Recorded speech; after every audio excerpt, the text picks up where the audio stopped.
दीघा में रिकॉर्ड मात्रा में हिल्सा पकड़ी जाएगी। मछुआरे और मछली व्यापारी आशावादी। प्रतिबंध अवधि के बाद मछली पकड़ने का अभियान शुरू। प्रतिबंध अवधि के बाद मछली पकड़ने का अभियान शुरू। 14 जून को प्रतिबंध अवधि समाप्त हो रही है। ट्रॉलर मछली पकड़ने निकल रहे हैं।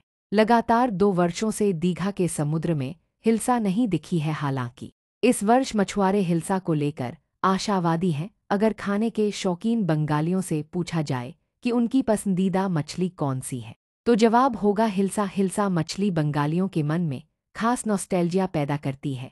हिल्सा मछली के व्यंजन के साथ दोपहर का भोजन स्वाद कलियों को संतुष्टि से भर देता है। हर मछली पकड़ने के मौसम में पूर्वी मेदिनीपुर जिले से लगभग 2,000 मछली पकड़ने वाले ट्रॉलर, लॉन्च और मोटर चालित नावें हिल्सा की तलाश में जाती हैं। 14 जून को प्रतिबंध अवधि समाप्त होने के बाद मछली पकड़ने वाले ट्रॉलर और नावें हिल्सा की तलाश में रवाना होंगी। मछुआरों को उम्मीद है कि समुद्र में छोड़े जाने से पहले इस मौसम में अच्छी मात्रा में हिल्सा उपलब्ध होगी। राज्य सरकारेर जे गाइडलाइन छिलो सेई गाइडलाइन मेने मत्स्यजीबीरा 61 दिनेर बैन पिरियड आजके शेष होच्छे 14 जून। आज थेके एबं आगामीकाल 15 जून थेके तारा मत्स्य आहरণের জন্য বেরোবেন।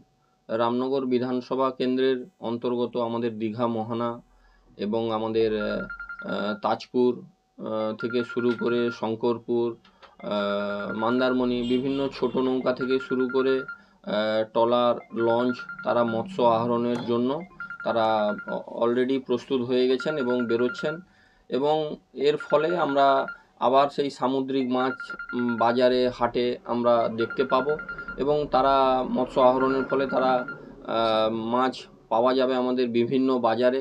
এবং আপনারা জানেন যে বাঙালির প্রিয় মাছ ইলিশ এবছর ভালো হবে আমরা আশা করছি, রূপলি ইলিশ। তাই তারা রাজ্য সরকার এবং পঞ্চায়েত সমিতি থেকে শুরু করে আমাদের মৎস্য দপ্তরের যে গাইডলাইন ছিল তারা পালন করেছেন। তারা মৎস্য শিকারে বেরোচ্ছেন, তাদেরকে আমি শুভেচ্ছা জানাচ্ছি।